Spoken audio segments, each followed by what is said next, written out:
Imagine a night so powerful that worship within it surpasses 1,000 months. A night where the gates of mercy are wide open, where the angels descend with divine decrees, and where destinies are rewritten. A night so magnificent that Allah grants forgiveness to countless souls, wiping away their past sins and granting them a fresh start. Yet, despite all of this, despite the immense mercy and the infinite blessings that rain down upon the believers, there is a possibility that your name might not be among those forgiven. You might pour your heart out in dua, stand in prayer for hours, and seek Allah's mercy with tears in your eyes. You might beg for a chance to start anew, hoping that this sacred night will be your moment of redemption. And yet, what if all of it is rejected? What if this once-in-a-lifetime opportunity slips away, and you don't even realize it? Why? Because of one sin that is blocking you from the mercy of Ramadan. The exact date of this blessed night was once revealed to the Prophet Muhammad, peace be upon him. The knowledge of this extraordinary night,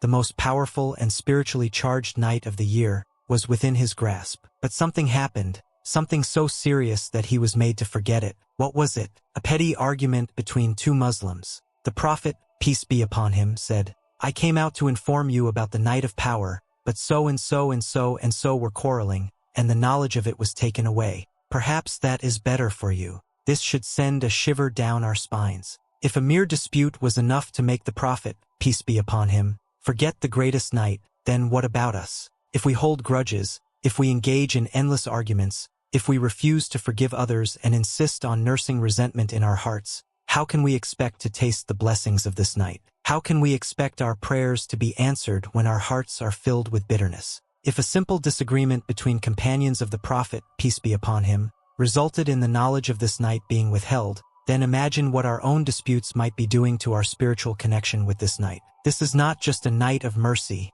it is a night of decree. It is the night on which destinies are written. Every single year on this night, Allah determines the fate of every living soul. Allah says in the Quran, "On that night is made distinct every precise matter, your sustenance, your health, your lifespan, your opportunities, and even whether you will live to see another Ramadan. All of it is decreed on this night." The weight of this realization is staggering. This is the night where your future is written, the night where your fate is sealed for the coming year. And yet, what if your decree is written without blessings? What if, instead of prosperity, your future holds hardship and deprivation? What if your name is written among those who will face trials, simply because you failed to cleanse your heart before this night arrived? Allah's mercy is vast, encompassing all things. On this night, He forgives all sins except one. The Prophet, peace be upon him, said, "The gates of paradise are opened on Mondays and Thursdays, and every servant who does not associate anything with Allah is forgiven,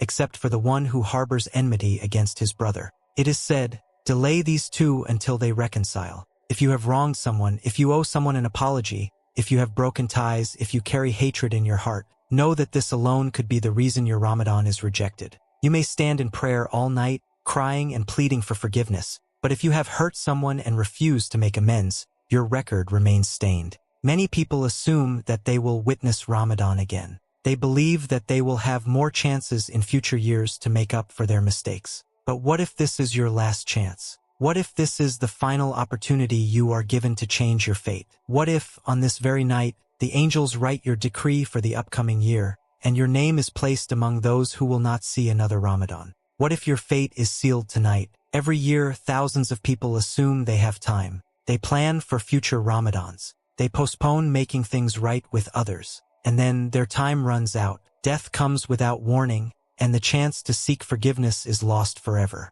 What if you are among them? What if this Ramadan is your final opportunity for redemption? The Prophet, peace be upon him, taught us a dua that has the power to change everything. "O Allah, you are the most forgiving, and you love to forgive, so forgive me." This simple yet powerful supplication holds the key to immense mercy. But there is a condition before we can ask Allah for forgiveness. We must be willing to forgive others. So what should we do? The first step is to forgive others. Let go of grudges. Release the burdens that weigh heavy on your heart. Call those you have distanced yourself from. Send a message to those you have hurt, and make amends with those you have wronged. The second step is to seek forgiveness. If you have hurt someone, no matter how long ago it was, apologize. Do not let your ego stand in the way of Allah's mercy.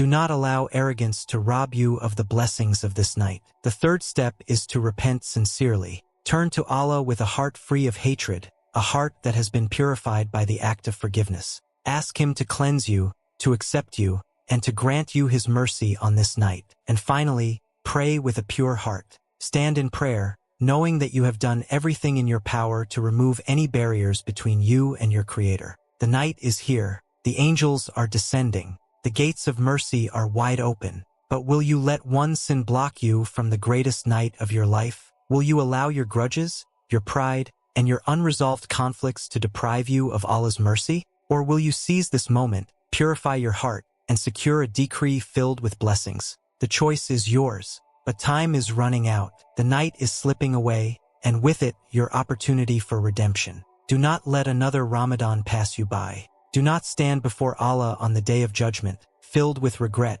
knowing that you had the chance to earn His mercy but let it slip through your fingers. Act now. Seek forgiveness. Make amends. Purify your heart, and pray with sincerity, knowing that Allah's mercy is within your reach, if only you take the first step towards it.